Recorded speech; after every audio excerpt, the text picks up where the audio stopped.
መጥራት የሚጀምረው እህታችን ከአስቴር ንጉሴና ወንድማችን ኢንጂነር ሙሉጌታ ዛየው ሰርግ ምክንያት ወደዚህ የመጣችሁ እንግዶች እንኳን በሰላም መጣችሁ ለማለት ፈልጋለሁ። እግዚአብሔር እንኳን በሰላም አመጣችሁ። በተለይ የሁለቱ ተጋቢ ቤተሰቦች እንኳን ደስ አላችሁ። እነዚህ ሁለቱ ወጣቶች የኛ ልጆች ናቸው። በብዙ መንገድ ልጆቻችን ናቸው። ስራ አብረን እንሰራለን። በቤተ ክርስቲያን ከአስቴር ጋር አብረን እናገለግላለን። አሁን ደግሞ ያው ኢንጂነሩም የኛ ሆነዋል። ክብር ለእግዚአብሔር ይሁን። እንዲህ አይነት ኢንጂነሮችን፣ ዶክተሮችን፣ ፕሮፌሰሮችን የሚያመጡ ልጆችን እንወዳለን።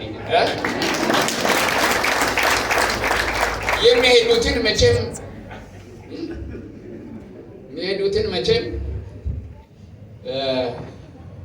ሸኝተን አናውቅም። ግድ ካለ ደግሞ ያው ያ ይበልጣል። ግን ሁል ጊዜ ወደዚህ ሲመጡ እኛ ጋር ሰው ውድ ነው። እግዚአብሔር አምላካችን የተመሰገነ ነው። የሚድንም ሆነ አባል የሚሆን ሰው በጣም ውድ ስለሆነ አንድ ሰው ይዛልን የምትመጣ እህት እንደዚህ አይነት በተለይም ኢንጂነሮች እንደዚህ በጌታ የተወደዱ በደንብ አጥንቻለሁ በጌታ ያደጉ ጌታን የሚያገለግሉ ታማኝ ወንድሞችን የሚያመጡትን እጃችንን አጨብጭበን ነው የምንቀበለው። ክብር ለእግዚአብሔር ይሁን። ሰርግ እኛ ቤተክርስቲያን ውስጥ የጸሎት ውጤት ነው አይደል? እኛ ይሄንን ፕሮግራም በሚጀምርበት ጊዜ ያሉት በሙሉ ወጣቶች ስለነበሩ ከኔና ከፓስተር ብርሃኑ እና ከጥቂት 2 እና 3 ሰዎች በስተቀር በትዳር ውስጥ ያለ ወጣቶች ስላልነበሩ ቤተክርስቲያን ተተክላ የምትቆመው ተተክላ በሁለት እግሮቿ መቆም የምትችለው በቤተሰብ ላይ ስትመሰረት ስለሆነ ቤተሰብ ደግሞ የባልና የሚስት ጥምረት የሚያመጣው አንድ ኢንስቲትዩሽን ስለሆነ ልጆች እንዲጋቡ እናስተምራለን፣ እናበረታታለን። ወጣቶች ደግሞ ሁላችሁም እንደምታውቁት እግዚአብሔር በውስጣችን ያስቀመጠው እሳት አለ። ሴትና ወንድ እንዲሳሳቡ በዛ መሳሳቡ ተገናኝተው የእግዚአብሔር ዓላማ በእነሱ ህይወት ውስጥ የመባዛት ዓላማ እንዲፈጸም እግዚአብሔር ዘላለማዊ የሆነ ነገር በውስጥ አስቀምጧልና ያንን በእግዚአብሔር ቃልና በምክር ማኔጅ በማድረግ እግዚአብሔር በሚወደው መንገድ ህጋዊ በሆነ መንገድ መንፈሳዊ በሆነ መንገድ ትዳር መስርተው መኖር እንዲችሉ እናበረታታለን፣ እናስተምራለን፣ እንጸልያለን። በተለይም በቅድስና ላይ ትኩረት ሰጥተን ነው የምናስተምረው። እግዚአብሔር የሰጠው በወንድና በሴት መካከል ያለው ግንኙነት በተቀደሰ ጋብቻ ውስጥ ብቻ መሆን እንዳለበት በጽኑ ስለምናምን ወጣቶቻችን ቅድስናን ጠብቀው እንደዚህ ባለ ሁኔታ ወደ ትዳር እንዲገቡ እናበረታታለን። አንዳንድ ጊዜ እንዲህ አይነት ሁኔታዎችን ለማመቻቸት አሁን ያለንበትን አይነት ሁኔታ ለማመቻቸት የአቅም ችግር ወይንም ያለመፈለግ ጉዳይም ቢኖር እኛ የምናየው በይፋ በቤተ ክርስቲያን መጥተው በዚህ አይነት ሁኔታ ቃል ኪዳን መግባታቸውን ብቻ አይደለም። ቅድስናቸውን የጠበቁ በጌታ ውስጥ በታማኝነት መኖራቸውን በሚከታተሉ ፓስተር የተመሰከረላቸው በቤታቸውም ቢሆን እኛ እናጋባለን። እንኳን ሰው ሴትና ወንድ ወደ ጋብቻ መጥተው በዚህ ዘመን ውስጥ ምን አይነት ህይወት ውስጥ እንዳሉ እናውቃለን። እና ቅድስናቸውን ጠብቀው አቅም በማጣታቸው ምክንያት ወደዚህ አይነት ሁኔታ የማይገቡ ወጣቶች ቢኖሩ በቤታቸውም ቢሆን ቤተክርስቲያናችን ጸሎት ጸልያ ቤተሰብ ትመሰርታለች። ስለዚህ ወጣቶች በዚህ በኩል ስጋት አይኑርባችሁ። ሁልጊዜም ይሄ በርም ክፍት ነው። ብቻ ቅድስናችሁን ጠብቁ። ብቻ በቤተክርስቲያን ስርዓት ውስጥ ሂዱ። ይሄንን ነው ልን የሚፈልገው። ደግሜ እንኳን ደስ አላችሁ ለማለት ፈልጋለሁ። እግዚአብሔር አምላካችን የተመሰገነ ይሁን። ጌታ የተባረከ ይሁን። ክብር ለእግዚአብሔር ይሁን። አጠር ያለ እግዚአብሔርን ቃል ነው ማካፈላችሁ። ያው ከጋብቻ ጋር የተያያዘ ስለሆነ ነው። መጽሐፍ ቅዱስ የያዛችሁ ኤፌሶን ምዕራፍ 5ን ታወጡና ከ21 ጀምሮ ያለውን በጌታ በኢየሱስ ክርስቶስ ስም አብረን እናነባለን። በጌታ በኢየሱስ ስም እኔ አነባለሁ። 5:21 ለእያንዳንዳችሁ በክርስቶስ ፍርሃት የተገዛችሁ ሁኑ። ሚስቶች ሆይ ለጌታ እንደምትገዙ ለባሎቻችሁ ተገዙ። ክርስቶስም ደግሞ የቤተ ክርስቲያን ራስ እንደሆነ እርሱ አካሉን የሚያድን እንደሆነ ባል ሚስቱን የሚስት ራስ ነውና፣ ዳሩ ግን ቤተ ክርስቲያን ለክርስቶስ እንደምትገዛ እንዲሁ ሚስቶችም ደግሞ በሁሉ ለባሎቻቸው ይገዙ። ባሎች ሆይ ክርስቶስ ደግሞ ቤተ ክርስቲያንን እንደወደዳት ሚስቶቻችሁን ውደዱ። በውሃ መታጠብና ከቃሉም ጋር አንጽቶ እንዲቀድሳት ስለ እርሷ ራሱን አሳልፎ ሰጠ። እድፈት ወይንም የፊት መጨማደድ ወይንም እንዲህ ያለ ነገር ሳይሆንባት ቅድስትና ያለ ነውር ትሆን ዘንድ ክብርት የሆነችውን ቤተ ክርስቲያን ለራሱ እንዲያቀርብ ፈለገ። እንዲሁም ባሎች ደግሞ እንደ ገዛ ሥጋችሁ አድርጋችሁ ሚስቶቻችሁን ልትወዱ ይገባችኋል። የገዛ ሚስቱን የሚወድ ራሱን ይወዳልና የገዛ ሚስቱን የሚወድ ራሱን ይወዳልና ማንም የገዛ ሥጋውን የሚጠላ ከቶ የለምና። ነገር ግን የአካል ብልቶች ስለሆንን ክርስቶስ ደግሞ ለቤተ ክርስቲያን እንዳደረገላት ይመግበዋል ይንከባከበዋል። ስለዚህ ሰው እናቱንና አባቱን ይተዋል። ስለዚህም ሰው አባቱንና እናቱን ይተዋል፣ ከሚስቱም ጋር ይተባበራል፣ ሁሉ አንድ ይሆናሉ። ይህ ምስጢር ታላቅ ነው። እኔ ግን ይህን ስለ ክርስቶስና ስለ ቤተ ክርስቲያን እላለሁ።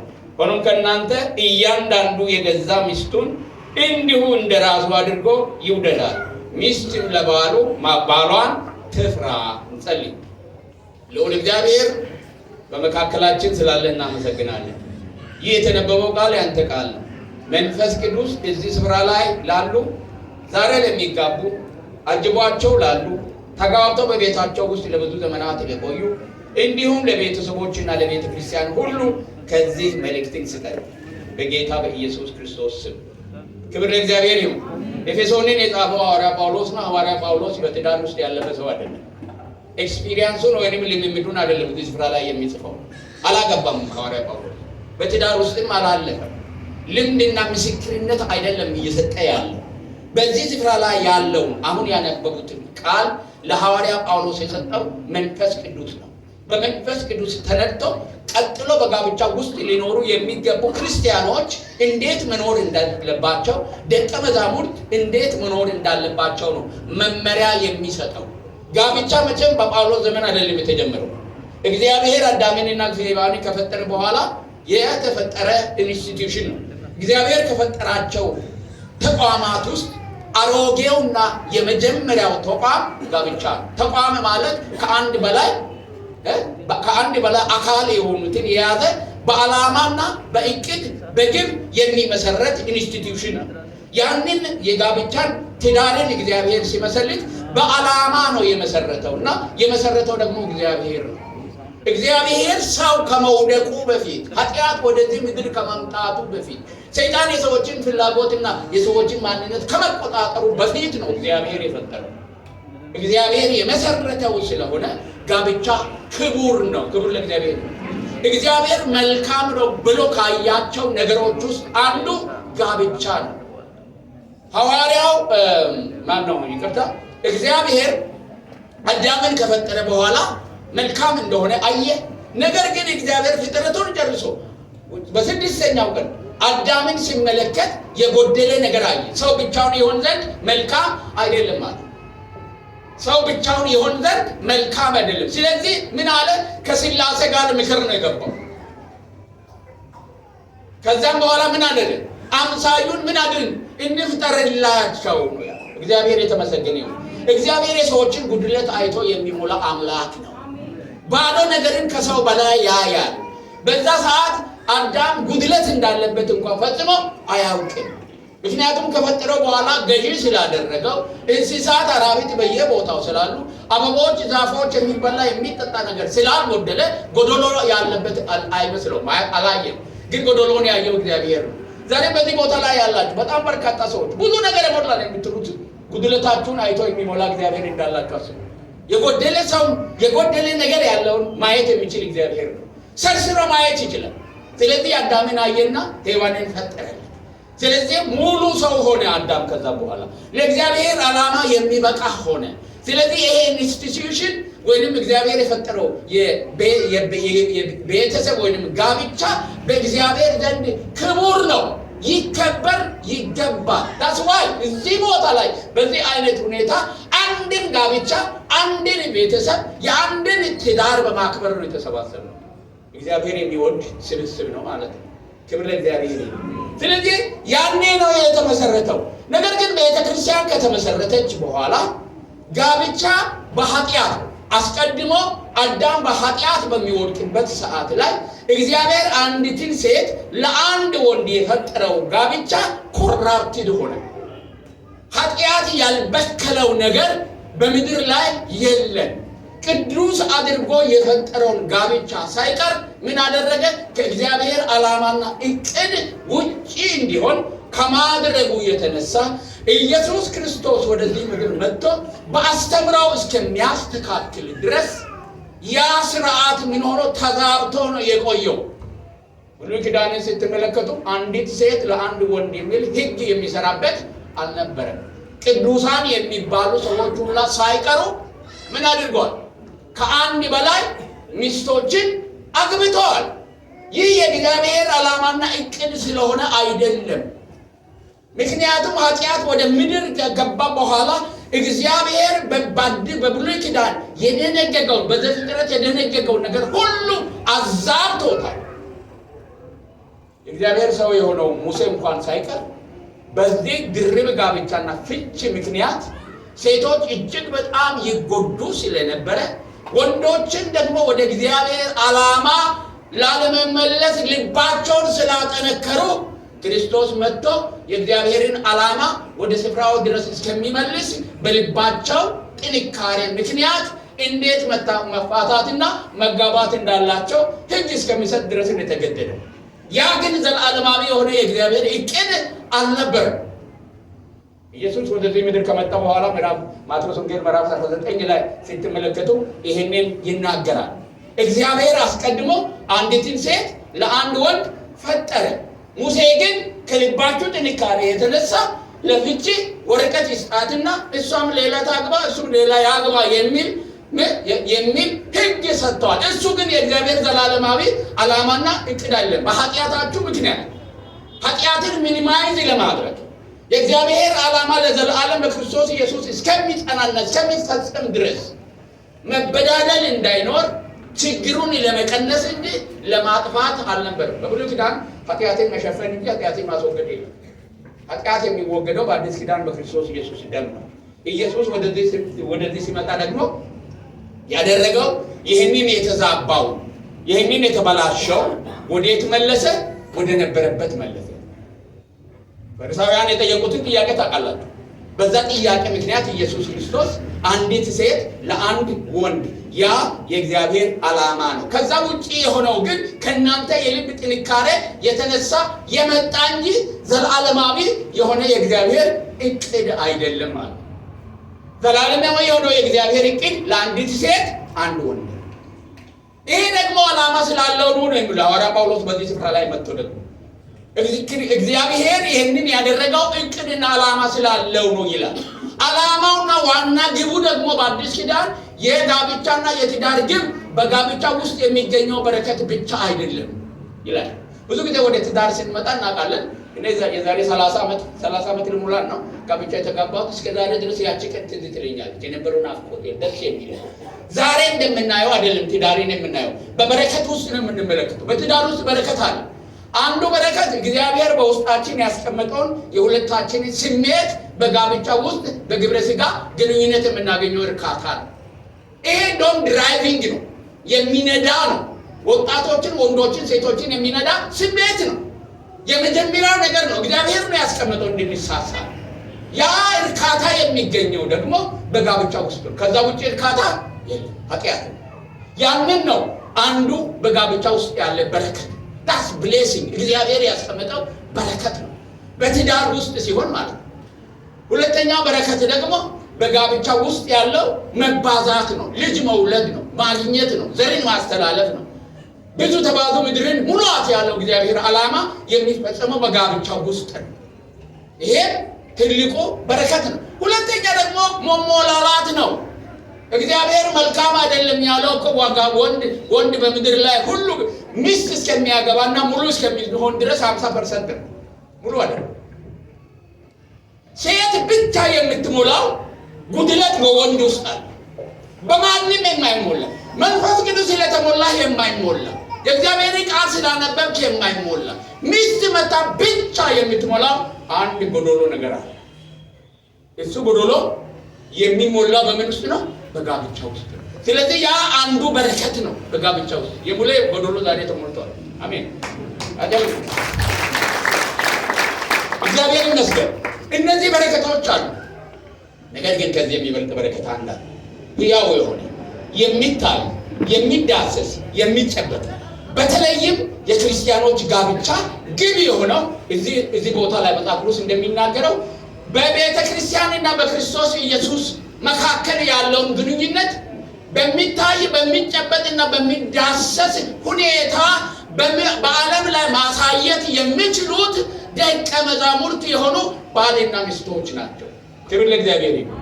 ስለዚህ ከዛ ባሻገር አለ። አሁን ከጠቀስኳቸው ባሻገር ትልቁ እግዚአብሔር የሚያየው ቤተ ክርስቲያንና ክርስቶስ ኢየሱስ ያላቸው ግንኙነት ሪሌሽንሺፕ ህብረትን ያሳያል።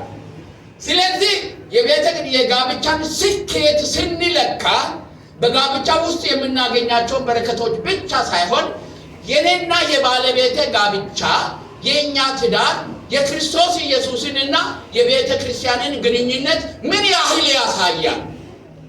ክርስቶስ ለቤተ ክርስቲያን ያለውን ፍቅር፣ ቤተ ክርስቲያን ደግሞ ለክርስቶስ ያላትን መገዛት ምን ያህል ያሳያል። ይሄ ነው መለኪያው። የክርስቲያኖች ጋብቻ መለኪያ ይሄ ነው። ኦልተርኔቲቭ ግብ የሚባለው የመጨረሻ ግብ የሚባለው ጋብቻችን የክርስቶስ ኢየሱስንና የቤተ ክርስቲያንን ግንኙነት ምን ያህል ያሳያል።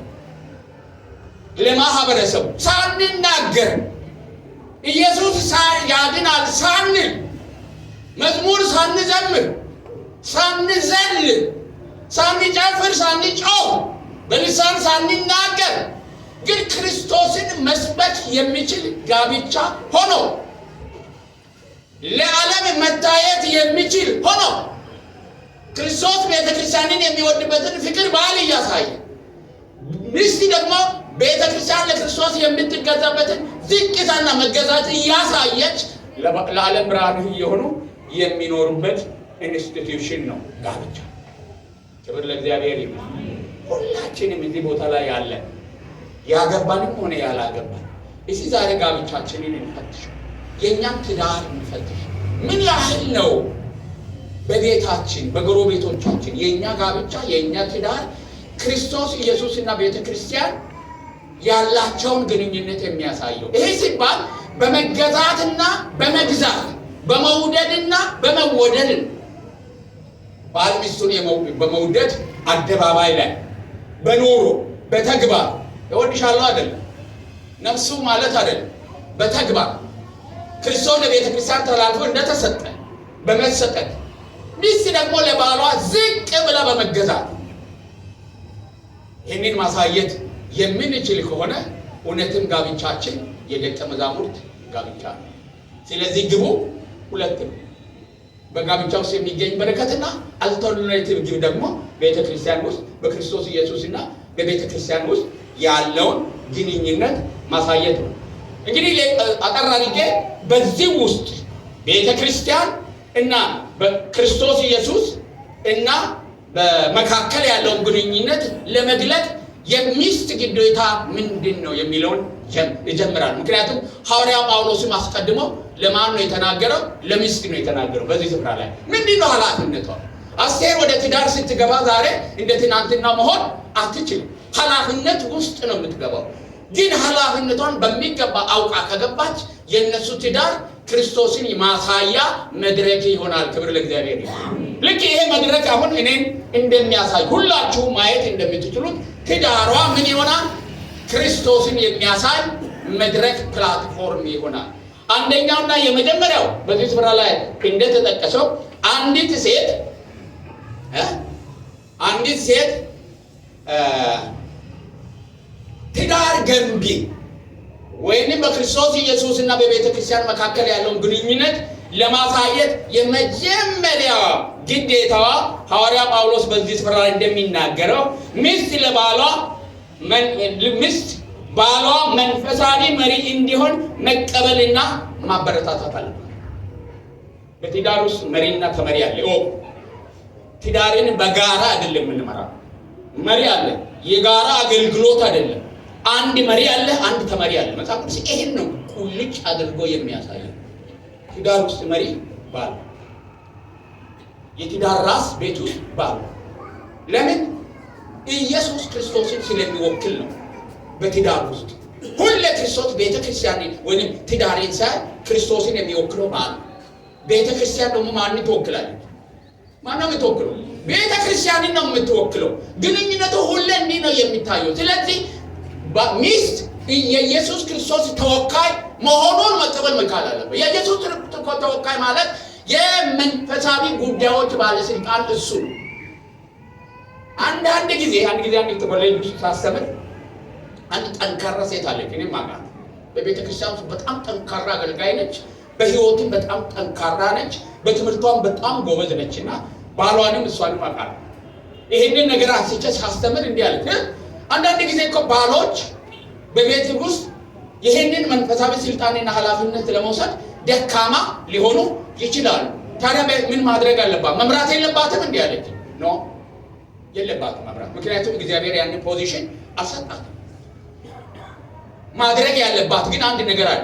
ደካማ የሆነች እሷ ብርቱ ከሆነች ደካማ የሆነ ባሏን አስተምራ ተንከባክባ ጸልያ እግዚአብሔር ለሰጠው ፖዚሽን ማብቃት መቻል አለባት። እግዚአብሔር የዛን ጊዜ ሾማታል፣ ሪዋርድ ያደርጋታል። ያ አገልግሎቷን ያንን የምታደርገው ግን በራሷ አቅም መመካት ሳይሆን እግዚአብሔር የሰጠው መርህ በቤት ውስጥ ወንድ ራስ ባል ራስ እንደሆነ ክርስቶስን እንደሚወክል በማመን ያንን አገልግሎቱን እንዲወጣ ቢያንስ አቅም ካጣች መጸለይ መቻል አለባት። አስቴር ይሄን ነው የምታደርገው። አስቴር በጣም ጠንካራ እንደሆነች አውቃለሁ። ጎበዝ እንደሆነ ያው ከኛ ጋር ስላሳለፈች ስለማን ያ ጥንካሬው ግን ሙሌ ቤቱን በክርስቶስን ወክሎ እንዲመራ በመንፈሳዊ ህይወትም በጸሎትም በመደገፍና መጀመሪያ በመቀበል ቀጥሎ ደግሞ በመደገፍ ቤቱን ምን ማድረግ ትችላለች? ኢየሱስ ክርስቶስ እና ቤተ ክርስቲያን ያላቸው ግንኙነት ማሳያ ማድረግ ትችላለች ማለት ነው። በዚህ በኩል በጣም ብዙ እህቶች ይፈተናሉ። ልንገራችሁ፣ በተለይም በትምህርት እጅግ የላቁ እህቶች፣ በስልጣን ከፍ ያሉ እህቶች፣ በትምህርት የላቁ በስልጣን እጅግ ከፍ ያሉ፣ አንዳንድ ጊዜ በቤተ ክርስቲያንም ውስጥ ተቀብተናል፣ ጸጋ ስጦታ ሰጥተናል የሚሉ ሴቶች፣ ቅባት የሚሉ ሴቶች፣ እነሱ ለመገዛት ይቸገራሉ። ከዚህ የተነሳ ትዳራቸው ሰክሰስፉል አይደለም። እስኪ አጥሩ። ለምንድን ነው እጅግ የተማሩ እጅግ ውብ የሆኑ እጅግ ገንዘብ ያላቸው እንዲሁም ደግሞ በቤተ ክርስቲያን ውስጥ መሪ አገልጋይ ነኝ የሚሉ ሴቶች ትዳራቸው ስኬታማ የማይሆንበት ምክንያት ምንድን ነው? ይሆናል አይሆንም? ሪያሊቲው ላይ ምንድን ነው የሚታየው? አይሆንም። ለምን? እነዚህ የሚቆጠሩ ነገሮች ሁሉ እንዳይገዙ ምን ያደርጋል? ምክንያትና ሰበብ ሆኖባቸዋል። ከዚህ የተነሳ በቤት ውስጥ ባል የሚፈልገው ሳብሚሽን መገዛትና መፈራትን መስጠት ስለማይችሉ ትዳራቸው የፈረሰ ይሆናል። ትዳራቸው የፈረሰ ነው፣ ውጤታማ አይሆንም። ከዚህ የተነሳ ለራሳቸው ሲንግል ማም የሚባሉ አሉ። በዓለም ላይ የተለመደ ነገር ነው። ልጅ መውለድ ይፈልጋሉ፣ ትዳር አይፈልጉም። ሶሻል ሚዲያ የምታዩት እኔ ልጅ መውለድ ይፈልጋሉ፣ ግን ትዳር አልፈልግም። ባልና ሚስት ለራሴ ሆኜ መኖር ይፈልጋሉ። ያ ለወንድም ሆነ ለሴት የእግዚአብሔር ዓላማ አይደለም። ክርስቲያኖች ከዚህ ልምምድ መውጣት መቻል አለባቸው። መገዛትን ለክርስቶስ እንደምትገዛ ነው የሚለው እኮ ቃል። አያችሁ አንድ ሴት ለክርስቶስ የመገዛቷ የሚታይ ምሳሌ ለባሏ መገዛቷ ነው። ታሶ ቪዚብል የሆነ ምሳሌ ልክ ለክርስቶስ እንደምትገዢ ነው ያለ። ጌትዬ ጌትዬ እያለች ባሏን አፈር ለምትስል ሴት ጌታን አታመልከው። ጌትዬ ጌትዬ ኢየሱስን ካለች ባልየውንም ጌትዬ ጌትዬ ማለት መቻል አለባት። ሰማችሁ? ጌትዬ። ምክንያቱም ሳራም አብርሃምን ጌታ እያለች ነው የተገዛችለት አይደል እንደሚለው ቃል አሰው። ለምን ግቡ ኢየሱስ ክርስቶስና የቤተ ክርስቲያን ግንኙነት ስለሆነ ይሄ ሪስፖንሲቢሊቲ ነው ያለባት ሚስት። ሌላ ወደ ብዙ ይሄን ካረገች ሴት በቂ ምን ካረገች ከተገዛች ተገዝታ ደግሞ ለባሏ ብርታት አገልግሎት ኃላፊነቱን እንዲወጣ አቅም ከሆነች በቂ። የተረፈው ግን በርካታው ነገር የማን ኃላፊነት ነው? የባል ኃላፊነት። ባል ደግሞ ኢየሱስ ክርስቶስን የሚወድ የዳነ በኑሮውና በሕይወቱ የኢየሱስ ክርስቶስን ትምህርት የሚከተል የክርስቶስ ኢየሱስን ዱካ የሚከተል መሆኑን ወይንም ደቀ መዝሙር መሆኑን ማሳያው የመጀመሪያው በቤት ውስጥ ነው። እሱ ምንድነው? ኢየሱስ ክርስቶስ ቤተክርስቲያንን እንደወደደ ባል ሚስቱን መውደድ አለበት። በጣም የሚገርመው ግን ሐዋርያ ጳውሎስ መለኪያ የሚያደርገው ከኢየሱስ ክርስቶስ ጋር የተገናኘ ነው። ምክንያቱም የኢየሱስ ክርስቶስ ኤክስፒሪየንስ፣ የኢየሱስ ክርስቶስ አገልግሎት፣ የኢየሱስ ክርስቶስ ትምህርት የመጨረሻው ሕግ ስለሆነ ኢየሱስ ቤተክርስቲያንን እንዴት አድርጎ ወደዳት ቢባል ነፍሱን በመስቀል ላይ አሳልፎ በመስጠት ነው የወደዳት። ይህ ፍቅር ደግሞ በቤት ውስጥ ባል ለሚስቱ ማሳየት አለባት። መፎከር የሚችለው እኔ እኮ ሚስቴን እጅግ ነው የምወዳት የሚል መፎከር የሚችለው ያንን ኢየሱስ ክርስቶስ ለቤተ ክርስቲያን የከፈለውን ዋጋ እስከ መከፈል ድረስ ሚስቱን የሚወድ ከሆነ መገዛት ነው። መውደድ ነው የሚከብደው። ይሄ መውደድ የሚለው ቃል ኢሞሽን ወይንም ስሜት አይደለም። በባልና በሚስት መካከል የመዋደድ ፍቅር አይደለም። ይሄ ፍቅር አጋፔ ነው። ይሄ ፍቅር ደግሞ ዲሲሽን ነው፣ ውሳኔ ነው። ፍቅሩ ውሳኔ ነው እንጂ ስሜት አይደለም። ስሜት ሁል ጊዜም ከውሳኔ በኋላ ነው የሚመጣው። ራስን አሳልፎ ለመስጠት መወሰን ነው። አላቢው እንደሚባለው አይነት ይሄ የመሳሳብ ፍቅር አይደለም። ክርስቶስ ቤተክርስቲያንን በዛ ፍቅር አልወደደም። እያመመው አይደል? እየጮኸ አባቷ ለምታውቀኝ እያለ እያቃሰተ መስቀል ላይ በመሞት ነው ፍቅሩን ያሳየ። ያ ፍቅር ባል ለሚስቱ ማሳየት ያለበት ፍቅር ነው። ያንን የሚያደርግ ባል እውነተኛ የክርስቶስ ተከታይ ነው። ይህ ፍቅር ገደብ የሌለበት ፍቅር ነው። ሌላው ባል መስዋዕትነትን መክፈል አለበት ለሚስቱ። ኢየሱስ ለቤተ ክርስቲያን መስዋዕት ነው የሆነው። መስዋዕት መሆን ማለት ነፍስን አሳልፎ መስጠት ማለት ነው። ሌላው እንዲኖር እስከ ዓለመኖር ድረስ አያችሁ። ሁልጊዜ መስዋዕት የሚባለው ሌላኛው ወገን እንዲኖር እስከ ዓለመኖር ድረስ የሚከፈል ዋጋ ማለት ነው። ኢትስ አሜዚንግ። እንዲህ አይነት ፍቅር ነው ክርስቶስ እኮ የሰጠው። ይሄንን መስዋዕትነት መክፈል መቻል አለበት። ሌላው ባል ግንኙነቱን መቀደስ አለበት። የባልና የሚስት ግንኙነት የተለየ ግንኙነት ነው።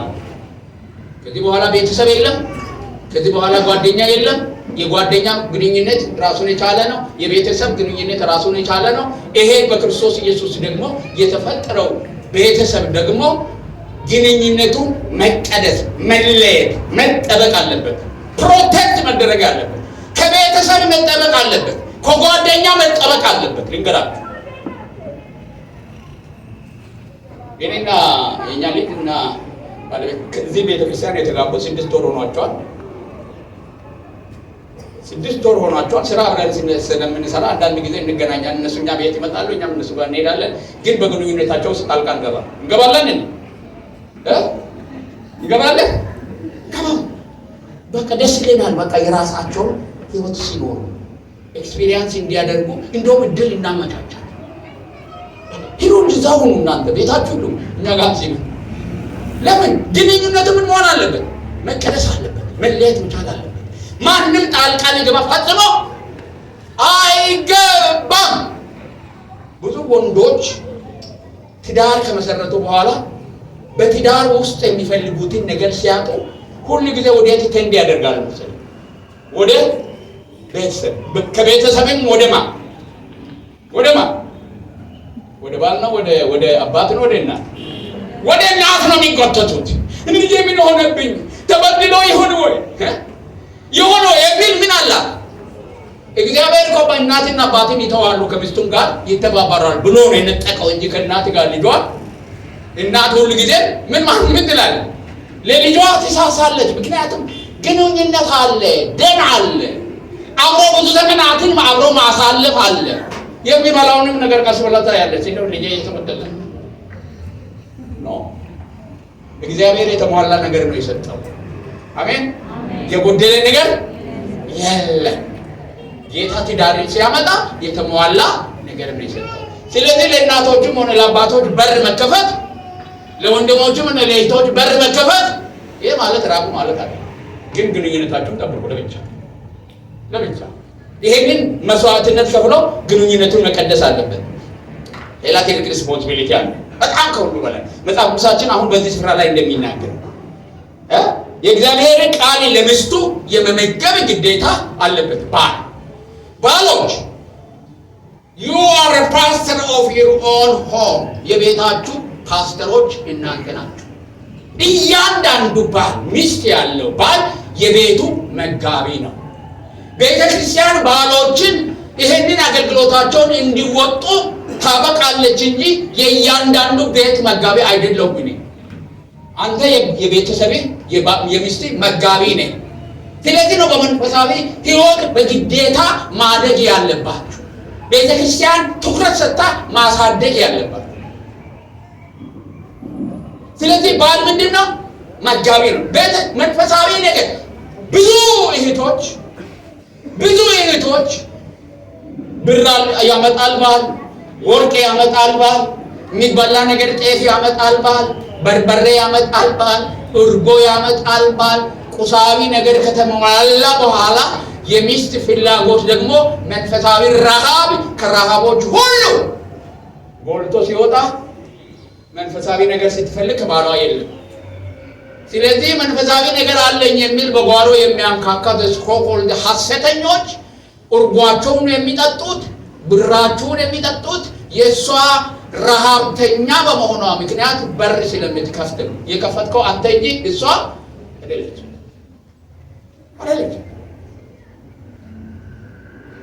ወንዶች ነቢያት ፍለጋ ሲሮጡ አይታችሁ ታውቃላችሁ? ማን ነው የመጀመሪያው? ጠንቋይ ቤት ቢከፈት ቤቱን የሚሞሉ ሴቶች ናቸው። ነቢይ ቤት ቤተክርስቲያን ቢከፍት ይዘጋ ግጥም ያለ 90% ሴት ነው። ለምን? ረሃብተኛ ነው። ባል እግዚአብሔርን ቃል ስለማይመግብ ከዚህ ማገኘው ከዛም ማገኘው ከዚህ ማገኘው ረሃብተኛ ናት። ረሃብተኛ ያደረግከው አንተ ነህ። ባል እግዚአብሔር የሚጠይቀው አንተ ነህ። እሷን ትሳደባላችሁ። ነቢይ ምን ታርጊ ታዲያ? እንጀራ በላ፣ ልብስ አለበስክ፣ ጫማ አለ፣ ብር ወርቅ አለ። ነፍሷን የሚፈልገውን ከየት ታምጣ? ቁሳዊ ነገር በተሟላ ቁጥር መንፈሳዊ ረሃብ እየጨመረ ይሄዳል። ቁሳዊ ነገር እና መንፈሳዊ ረሃብ ሚዛናዊ ከሆነ ሰዎች ለቁሳዊ ነገር ነው ትኩረት የሚሰጡት። የሀብታም ሚስቶች ልንገራችሁ፣ ይሄ መካከለኛ ኑሮ ደረጃ ላይ ያሉ ሴቶች ስትመለከቱ በከተማ ውስጥ የሚመሰመሱ ረፍት ያጡ እነሱ ናቸው። መኪናው አለ፣ ነፍስ ግን ቃል ትፈልጋለች። ብሩ አለ፣ ነፍስ ግን ቃል ትፈልጋለች። ያንን ደግሞ የሚጠቀሙ አረመኔ የሆኑ ሰይጣን የሞላባቸው ክፎች ምድሪቷን ነው የሞሉት። እኔ አዲስ አበባ በማገለግልበት ቤተክርስቲያን ውስጥ በጣም ቆንጆ ወጣቶች አሉ። እኔ በጣም ሳላገለግል የነበረበት ቤተክርስቲያን ውስጥ በጣም በርካታ የውጭ ሀገር ዲያስፖራ ሴቶች ይመጣሉ፣ ወንዶች ይመጣሉ ቸርች ውስጥ። እነዚህ በጣም ቆነጃጅት የሆኑ ጺማቸውን እዚህ ጋር የተቆረጡ መልካቸው በጣም የሚያምር በየቤተ ክርስቲያኑ የሚዞሩት እነዚህን ባለትዳሮችን ለማደን ነው። ሀብታሞቹ ደግሞ መኪናቸውን ይዘው ይመጡና ልጆቻቸውንና ሚስቶቻቸውን መኪናቸውን እንዲጀርባ ዙሮ እዛ ቤተክርስቲያን አፍሶ ነው የሚሄዱት። ቤታቸው ውሻ በማሳደግ አጥር በማሳጠር ዘበኛ በመቅጠር ሲንከባከቡና ሲጠብቁ የነበሩት ትዳር የት ጋር ይፈርሳል መሰላችሁ? በቤተ ክርስቲያን ውስጥ እግዚአብሔር አለ ብሎ ያሉበት እግዚአብሔር አለ በተባለበት አውሬ ነው ያለው እዛ። አንዳንድ ጊዜ እዚህ ጋር ይነሱና አገልጋዮቻቸው ምን እንደሚያደርጉ ታውቃላችሁ? እስቲ ተጨባበጡና እዚህ እቺን ቃል አንድ ተናገራት ብሎ ያግባባዋቸዋል። ያዛት ማንን ነው የምትይዘው? አታውቃት አያይዘህ አንተው ራስህ የሰዎችን ትዳር ሲታፈርስ ነው የምትኖረው። እዚህ ጋር የተያዙ ሰዎች ውጭ ወጥተው መነጋገር የሚከለክላቸው ነገር አለ? ጌታ ባርኮሻል ባያት ይላል። እሷም ጌታ ባርኮዋል ጌታ ባርኮሻል ጌታ ባርኮዋል ጌታ ባርኮሻል ወጥቶ አሁን የምናደርጋቸው ነገሮች ምን ሊያስከትል እንደሚችል ጥንቃቄ ልናደርግ ይገባል። እኔ ለዚህ ነው የማልፈቅደው። ተነስና ተያዝ አንዳንድ እያያዙ መናገር የሚያስፈልገንን በጋራ እንናገራለን። አሜን። እኔ እናገራለሁ፣ እናንተ ለእኔ ተናገሩ። በቂ ወደ ጎን የሚያስፈልግ ነገር የለም። ሰባኪ እኔ ነኝ። በዚህ አይነት የፈረሱ ትዳሮችን እኔ አውቃለሁ። ኤክስፒሪየንስን ነው የምነግራችሁ። ባሎቹ ቤታቸው ከመመገብ ልጅ ሚስትና ልጆቻቸውን አምጥተው አስራትና መባይንኩ ብር አምጡን እናንተ መግቡልን። ማን እኔ ለሱ ቤት ቀጥሮኛል እንዴ? ባል ከሆነ ሶስት ነገሮችን ማሟላት አለበት ሚስቱን ለማስተዳደር። ኢኮኖሚያዊ ብቃት እንዲኖረው ያስፈልጋል። የሚያበላትና የሚያጠጣት የሚያለብሳት መኖር አለበት። ፊዚካል አካላዊ ብቃት ሊኖረው ይገባል።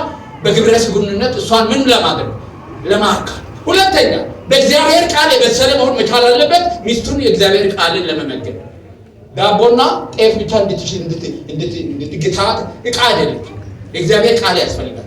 ቀጥ ብላችሁ መማር መቻል አለባችሁ ለቤታችሁ ስትሉ እናንተ ወንዶች። አለበለዚያ ትዳራችሁ አደጋ ውስጥ ነው ያለው።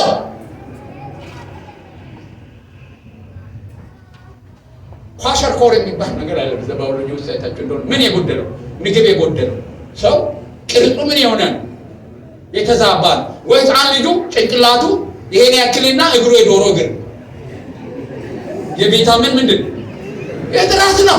ጭንቅላቱ ይሄን ያክላል። ሲታወጥ እግሩስ ጭንቅላቱን የሚሸከም አይደለም። የአንዳንድ መንፈሳዊ ሰዎች ህይወት ኳሸርኮር ያለው ጭንቅላቱ ምግብ ሆዱ ይሄን ያህል ነው በልቷል። ጤፉም አለ እንጀራም አለ ክትፎም አለ እዚህ ጋር ነው። ነገር ግን መንፈሳዊ ነገራቸው እንደ ዶሮ እግር። ስለዚህ ሲንክል ይላሉ በጥቂት ባል ሚስቱን ጠብቅ። እኔ ለሱ ብቻ አይደለም እና እዚህ ቦታ ያላችሁ ሰዎች ሁሉ ይሄን ጠብቁ። ሚስቶች ባላችሁ እግዚአብሔርን ቃል እንዲመግባችሁ ግዴታ እንደሆነ አውቃችሁ ጠይቁት። በዚህ አሳድጉት። እንዲያድግ አድርጉ። ይሄ እግዚአብሔር ቃል ባትተነትን እንኳን ለልጆችና ለሚስቶች ከዚህ ጋር ጥቅስ አውጥተህ አንብበህ እግዚአብሔር እንዲህ ይላልና እናንብብ እንጸልይ ብትል በቂ ነው። ልንገርህ ቢኮዝ መንፈስ ቅዱስ በዚህ መጽሐፍ ውስጥ አለ። ዝም ብለህ በማንበብ ብቻ ቤቴንና ቤተሰቤን መግዛት ትችላለህ። አትፍሩ። ምንም ምታታዊ የሆነ ነገር የለም። ትልቁ ነገር መጽሐፍ ቅዱስን ልዩ የሚያደርገው መንፈስ ቅዱስ ከመጽሐፍ ጋር መኖሩ፣ ለሚያነበው ሰው ሁሉ መልእክት መስጠት መቻሉ ነው። ስለዚህ ባል ሚስቱን በእግዚአብሔር ቃል መመገብ መቻል አለበት። ያ ቅድም ነገር የነግሬያቸዋለሁ። መጨረሻው የእግዚአብሔር ቃል ለሚስቱ መመገብ የባሎች ኃላፊነት ነው። እኛ እግዚአብሔር ቤት ውስጥ የጠራን መጋቢያንና አስተማሪዎች ባሎችን የእግዚአብሔር ቃልን በመመገብ ቤታቸውን መመገብ እንዲችሉ ማብቃት እንጂ የእያንዳንዱ ሰው ቤተሰብ መጋቢ አይደለንም። እግዚአብሔር አላደረገኝም። እኔ መጋቢነቴ ለቤቴ ቤተ ክርስቲያን ውስጥ አለ ሪስፖንሲቢሊቲ እናንተን ማብቃት ነው። ስለዚህ ኃላፊነት ተሰምቶን ብሩንና ወርቁን እንደምናሳድድ ወጣቶች ሳንቲሟን አግኝቼ ሚስት አገባለሁ ማለት ብቻ አይደለም። ለምታገባት ሚስት የእግዚአብሔር ቃል አለህ ወይ? መመገብ ትችላለህ ወይ? በዛ ማቆም ትችላለህ ወይስ የነቢያት ሲሳይ ነው የምታደርጋት? ነቢያት ማለት ሐሰተኛ ነቢያት ማለት ነው። አጭበርባሪዎች ማለት ነው። የዛ ሲሳይ ልታደርጓቸው አታግቧቸው፣ መግቡ። ብቃት ይኑራችሁ እንፈትሻለን አይደል? ምን የእግዚአብሔር ማለት እኛ 15 ዓመት 16 ዓመት ወጣት መጥቶ ላግባብ ልኳን ፈቅደ። ምክንያቱም አካሌ ለትዳር የበቃ አይደለም። ይሄንን ፌል የሚያደርግ ወጣት ይቆያል። ኢኮኖሚካሊ ትጠይቃለህ ፓስተር አለ ምን አለ በምን ነው የምታስተዳድራት? ሽማግሌው ሲመጡ ሁሉ ይጠየቅ የለም በምን ነው የምታስተዳድር? ቤተክርስቲያንም ትጠይቃለች። ይሄ ብቃት እንዲኖረው ያስፈልጋል። ጌታ ይሰጠኛለሽ፣ ጌታ ሲሰጥሽ ይጠብቅልሽ። ሲቲዝና ሲሰጥ ምን ታደርጋለህ? ታገባለህ። ዝም ብለህ ምድረ በዳ ላይ ወጥተህ ሰው ፈተናው ልታስገባ አትችልም። ይሄን ይላል። ከዛ ውጭስ የእግዚአብሔርን ቃልስ እኛ ራሳችን የእኛ ልጆች እናውቃለና ይመግባሉ ወይ? ያስተምራሉ ወይ? ይሰብካሉ ወይ? እዚህ ደረጃ ላይ ደርሷል ወይ? አትሊስት ለማደግ ፍቃደኛ ነው ወይ የሚለውን ነገር ማድረግ መቻል አለበት። እና ይሄ ኃላፊነት አለበት ባል። እነዚህ ነገሮች የሚያደርጉ ባልና ሚስት ምንድን ናቸው መሰላችሁ? የኢየሱስ ክርስቶስንና የቤተ ክርስቲያንን ግንኙነት ምን የሚያደርጉ ናቸው? ሕያው በሆነ መንገድ የሚያንጸባርቁ ናቸው። ክብር ለእግዚአብሔር ይሁን። ሌላው የመጨረሻው ሚስቱን ባል ምን አድርጎ ማለት እንከን የለሽ አድርጎ መመልከት አለ። አስቴር እንዴት እንደምታምር አይታችኋል? ሁላችሁ ይሻጀብዱላ ሙሌ ነቢ አስቴር ደግሞ ይሄ መልኳ ሁሉ ሊቀየር ይችላል። ታገባለች፣ ታረግዛለች። ቅጥነቷ ምን ይሆናል? ሞፈር ትመጣለች። እቤት ስትገባ ደግሞ ሲሄድ እንደዚህ ድምቅምጥ ብላ አይደለም የምትጠብቀው። ግን አንተ ዛሬ የተቀረጸው ፒክቸር ሁሉ ጊዜ አእምሮ ውስጥ መኖር አለበት።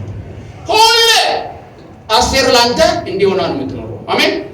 እንከን የሌላት አድርገህ ሚስትን ማየት የማይችል ሰው ሁሉ ጊዜ ሚስቱን ከሌላ ሴት ጋር እያወዳደረ መከራውን ያያል። የራሱ ካልሆነ ነገር ጋር ምን ታወዳድራለህ? አወዳድረ ምን ልትሆን ነው?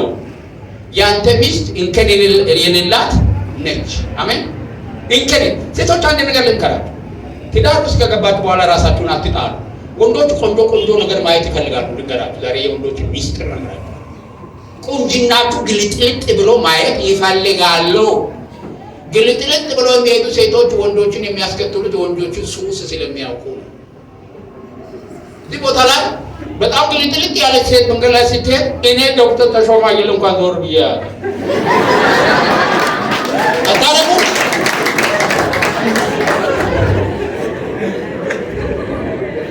ናቹራል ገብታ ጆንያ ለብሳ ገና ባሉን የታባቱ ከዚህ በኋላ አግኝቼዋለሁ ብላ ትንትንና ቤት ውስጥ ስትሄዱ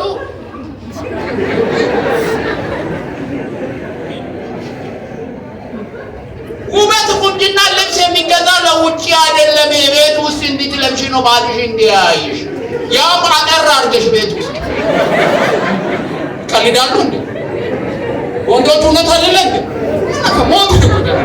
በተለይ በእንደካ ከማቸው እንትን እንዳወረዳች አታም ከላይ ተዳድር ተሸፈና እኛ ጋር ናት ሙስሊሞች አይደለም። ይሰድነ ፏ ብላ ማየት ፈልጋለሁ። ያው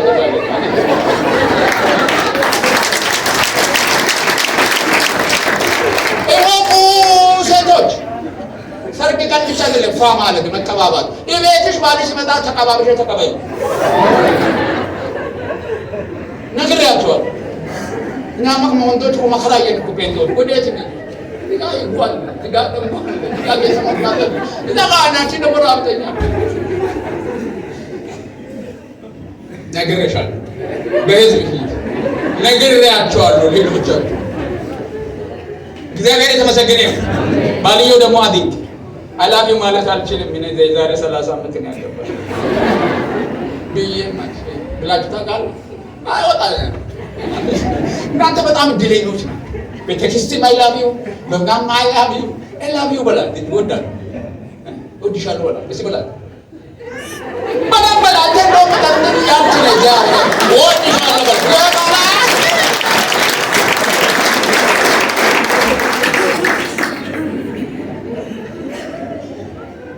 ወላ ያፈታ አለ አሁን እግዚአብሔር የተመሰገነ ይሁን። እንዲህ አይነት ትዳር ምን ይሆናል መሰላችሁ? ጌታንና የቤተ ክርስቲያንን ግንኙነት የሚያሳይ ይሆናል። አበቃለሁ። እግዚአብሔር የተመሰገነ ይሁን። እንኳን ደስ አላችሁላችሁ። አሁን በቀጥታ ያው ቤተክርስቲያናችን የንጉሥ ያው ቤተክርስቲያን ትባላለች። ቤተክርስቲያናችን ስርዓት ተፈጻሚ ዋና መጋቢ አለ ፓስተር ብርሃኑ እሱ ወደዚህ ይመጣል፣ ስርዓቶችን ያስፈጽማል።